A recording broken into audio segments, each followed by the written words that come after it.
Alors, pour calculer une probabilité lorsque x suit une loi normale centrée réduite, pour l'instant, on a vu qu'on savait calculer P de x entre A et B.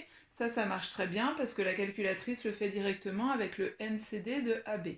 Maintenant, pour les autres probabilités, c'est-à-dire si j'ai pas P de x entre A et B, bah pas le choix, il va falloir se ramener à une probabilité entre deux bornes. Alors pour ça, on va utiliser les propriétés de cette fonction de densité. Donc comme toute fonction de densité, elle a son R qui est sous la courbe qui vaut 1, et par symétrie, elle a une propriété de symétrie qui fait que de chaque côté ici de l'axe des ordonnées, on a une R qui vaut 0,5.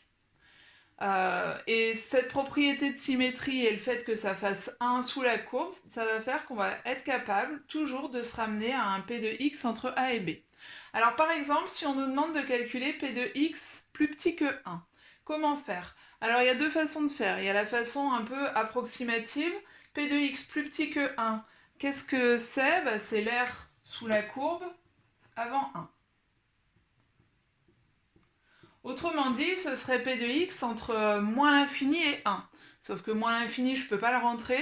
Donc, je peux me dire que c'est à peu près comme la probabilité de... Alors, pour moins l'infini, je vais prendre moins 10 exposant 99, par exemple.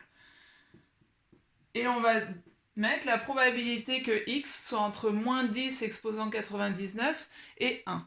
Alors ça, c'est la manière approximative, ça va bien pour la classe de terminale. Par contre, pour ceux qui continueront les maths l'an prochain, on n'aimera pas trop cette façon de faire. Mais elle donnera un résultat qui est tout à fait correct, puisque vous voyez qu'en plus, quand on va vers moins l'infini, petit à petit, l'aire sous la courbe, elle est négligeable. La courbe est très proche de l'axe des abscisses. Donc, en n'allant pas jusqu'à moins l'infini, mais en allant à moins 10 exposant 99, on fait quasiment pas d'erreur.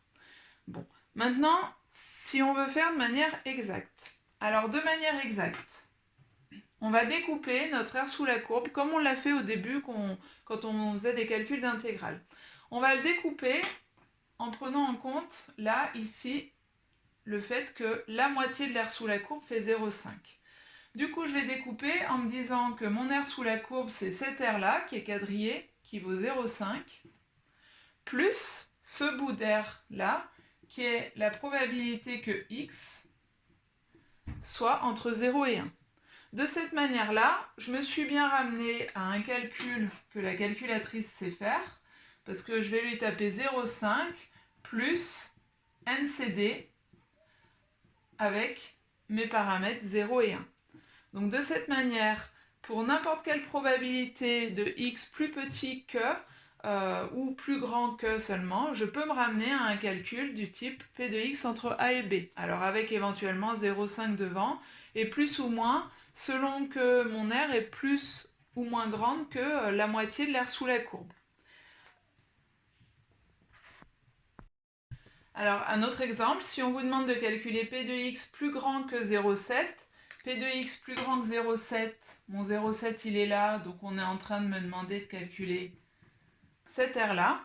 Donc cet R-là, encore une fois, deux façons de voir les choses. Soit de manière plus imprécise, je vais dire que c'est la probabilité d'être entre 0,7 et plus l'infini, et je vais remplacer mon plus l'infini par un 10 exposant 99. Donc je peux dire que c'est à peu près comme la probabilité d'être entre 0,7 et 10 exposant 99. Et celle-là, pour la calculer, il me suffit de faire NCD de 0,7 et 10 exposant 99.